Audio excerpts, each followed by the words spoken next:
को ठगने की चेष्टा न करें, अर्थात अपनी अंतरात्मा को कोई ठग नहीं सकता।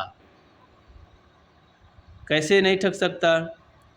मनुष्य की अंतरात्मा ही राम है, उसे कोई ठग नहीं सकता। लोग चोरी करें, व्यभिचार करें, हत्या करें, कोई दूसरा न देख सके, न जाने, परंतु ये सब करने वाला खुद जानता है, देखता है, भोगता है। तो खुद न देखे जाने ये आत्मा भीतर कैसे हो सकता है भला? चोरी, व्यभिचार, हत्या, घूसखोरी, मिलावटबाजी, चोराबाजारी और असत्य भाषण, अन्य कितने भी दुराचार आदमी कर ले, उसे दूसरे कोई भले न देखे, परंतु इन सब का करने वाला स्वयं इन्हें देखता जानता है। कोई व्यक्ति अपनी अंतरात्मा से अपने धर्म छिपा नहीं सकता, अपने कर्म छिपा नहीं सकता। कोई भी व्यक्ति अपनी अंतरात्मा से अपने कर्म को कैसे छिपा सकता है? सुभान नाम के मियाँ जी थे, तो याद है सबको कि वे एक दिन बेर पेड़ के नीचे टट्टी कर रहे थे। वहाँ पके पके बैर गिरे थे। लालच को रोक न सके, टट्टी करते गए, बैर खाते गए। गांव में रात के वैश्या का नाच था, वहाँ नाच देखने गए तो आगे बैठाए गए। तो नर्तकी गाना आरंभ किया। सुभान तेरी बतिया जान गई राम, सुभान तेरी बतिया जान गई राम, ये नर्तकी गाने लगी। सुभान के मन में संदेह हुआ, क्योंकि कहावत है कि चोर के दाढ़ी में तिनका। तो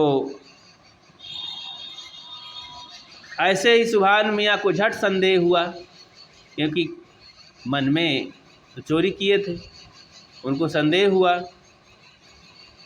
सोचे कि इसने कहीं देख लिया है मुझको टट्टी करते, क्योंकि वो बैर पेड़ के नीचे टट्टी करके और बैर भी खाए थे, टट्टी भी किए थे, तो आकर नाच देख रहे थे।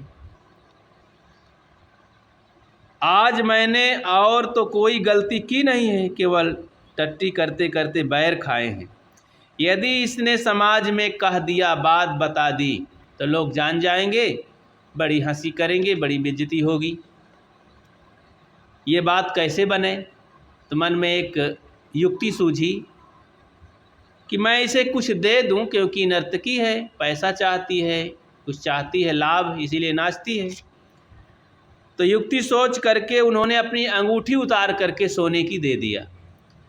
अब ऐसा इनाम कभी वो नर्तकी नहीं पाई थी कि नाचते ही, भगवान का प्रार्थना करते ही अंगूठी सोने की मिल जाए, हजारों रुपए की।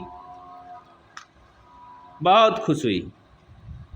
खुश होकर के दूसरी कड़ी गाया, सुभान तेरी बतिया कह दूंगी राम, सुभान तेरी बतिया कह दूंगी राम। पहले जान गई थी, अब कह दूंगी। सुभान मियाँ को और थोड़ा टेम्परेचर हो गया, गुस्सा बढ़ गया। सुभान को बड़ा कष्ट हुआ। उन्होंने सोचा कि इतनी कीमती अंगूठी दे दिया, फिर भी हरामजादी ने नहीं मानती है, मेरी बात बताने को तैयार है। मियाँ जी ने अपने मन को संभाला और जो उत्तम साल ओढ़ रखे थे, रत्न जटित कीमती साल थी, उसे दे दिया, उसे नर्तकी को। नर्तकी और बहुत खुश हुई, गजब है, आज खुदा कितना खुश है मुझसे। मन में खुशी से, उमंग में और उछल करके फिर से नाची और गाना गाई।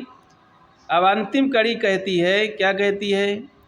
सुभान तेरी बतिया कह रही हूँ राम, सुभान तेरी, पहले जान गई, अब फिर दूसरी तैयारी कर ली, कह दूंगी, अब कह रही हूँ, एकदम वारा न्यारा।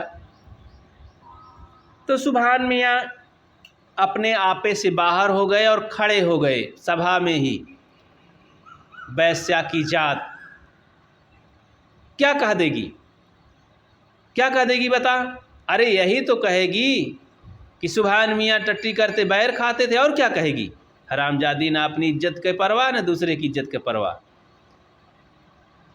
लोग चौंक पड़े, नर्तकी ठगमारी खड़ी रह गई। तब उन्होंने ख्याल किया कि अरे भाई, मैं तो भगवान का, अल्लाह मियाँ का गुणानुवाद कर रही थी, इबादत कर रही थी। मैं क्या जानूं कि कोई मियाँ पेड़ के नीचे बैर खाते गए, टट्टी करते रहे। सभा में बड़ी हंसी हुई, खिल्ली हुई। मतलब अपने मुख से ही मियाँ जी अपनी गलती को, अपने कर्मों को बता डाले, सभा में छुपा नहीं सके। सारा समाज हंस पड़ा, वैश्या स्तब्ध रह गई। उसने मियाँ जी से कहा, हुजूर, मैं ईश्वर का गुणानुवाद गाती हूँ, मैं नहीं जानती कि कोई सुभान मियाँ यहाँ बैठे हैं और वे टट्टी करते बैर खाते थे। वैश्या ना सुभान मियाँ को जानती थी, ना उनकी हरकत को जानती थी, परंतु सुभान मियाँ की अंतरात्मा तो जानती थी ना। सुभान मियाँ की अंतरात्मा क्षमा नहीं किया और खुल गई, वो जानते थे। उससे कुछ अतएव जब हम पर्वत की गुफा में, समुद्र के भीतर, आकाश के ऊपर, जमीन के नीचे, कमरे में, वन में, कहीं भी अकेले जो कर्म करते हैं, अकेले में हों, ये ना समझें कि जो हम करते हैं उसे कोई नहीं देख रहा है। हमारी अपनी अंतरात्मा तो हमारी हर हरकत को हर समय देख रही है, उससे कुछ छिपाने की बात ही संभव नहीं है। हमारी आत्मा भगवान है और हमारी आँखें भगवान की आँखें हैं, उससे कुछ भी छिपाना असंभव है। किसी की आत्मा अपने आप को कभी क्षमा नहीं करती।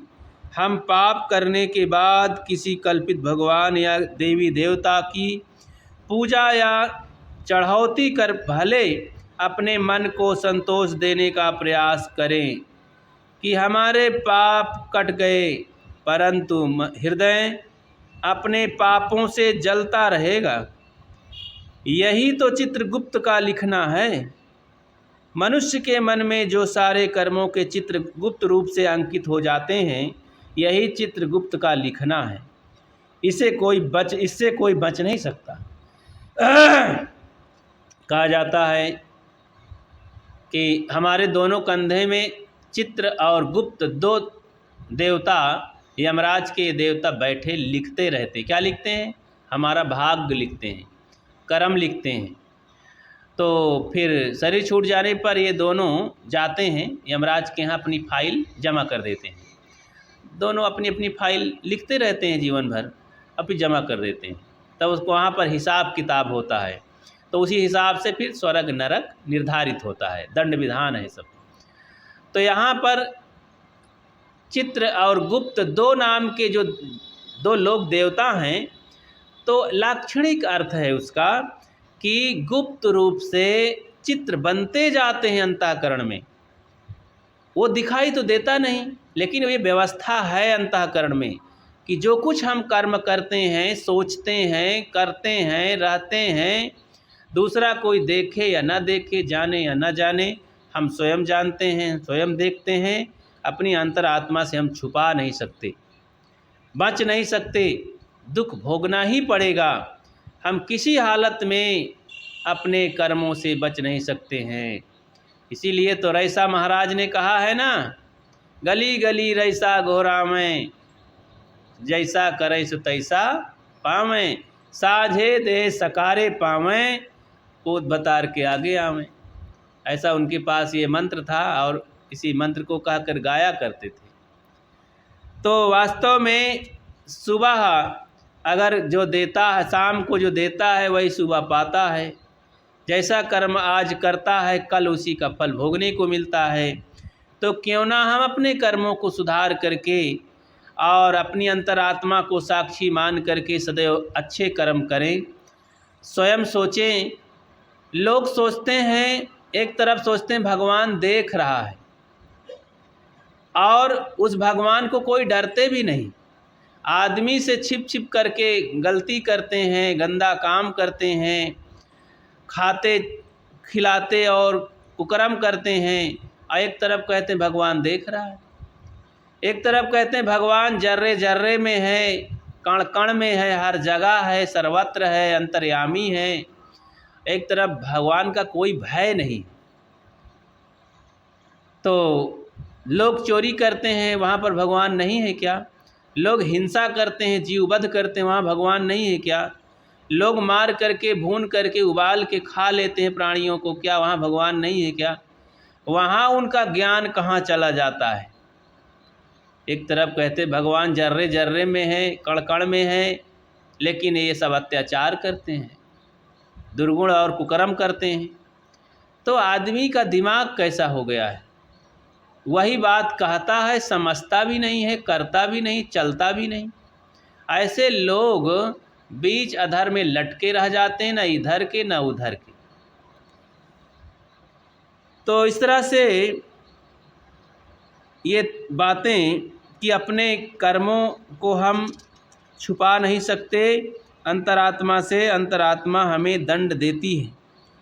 3-3 घंटा पूजा करने वाले, घूस लेने वाले, मिलावट एवं चोरी बाजारी करने वाले, दुराचार करने वाले, दूसरों की नज़रों से उसे छिपाने का प्रयास करते हैं।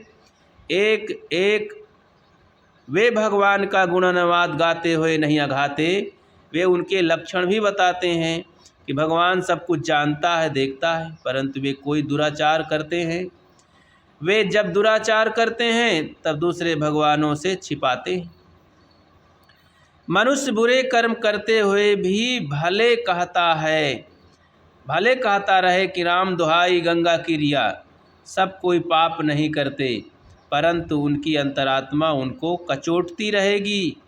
वो कहीं भी रहेगा, अपने पाप कर्म बस मन ही मन भयभीत रहेगा। लहसुन प्याज खाने से स्वयं दुर्गंधी की डकार आती है। लहसुन प्याज खा करके कोई कहे कि इलायची की डकार आए, भगवान नाम ले, चाहे कृष्ण नाम ले, चाहे गुरु नाम ले, चाहे लड्डू चढ़ावे, चाहे नारियल चढ़ावे, अगर प्याज लहसुन खाए है तो कोई भगवानों में ताकत नहीं कि इलायची की डकार पैदा कर दे।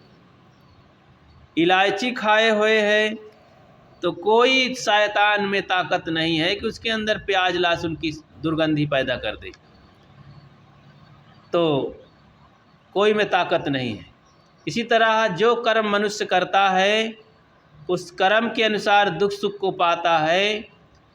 कर्म का नियम ही भगवान है। इस कर्म के नियम रूपी भगवान को समझें और उस कर्मों को सुधार करके भगवान की बुद्धि भी ठीक कर लें। कर्म सुधर जाएगा तो कोई भी भगवान शैतान हमको दुख देने वाला नहीं है। अपने कर्म को सुधारोगे भाई, तुम पर जुर्म है न ईश्वर खुदाई। कोई जुर्म करने वाला नहीं है।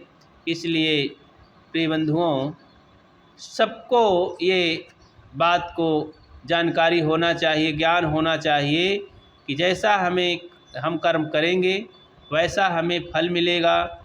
बाहर का कोई भगवान शैतान दुख सुख नहीं देता, हमारे कर्मों के नियम ही हमें सुख दुख देते हैं।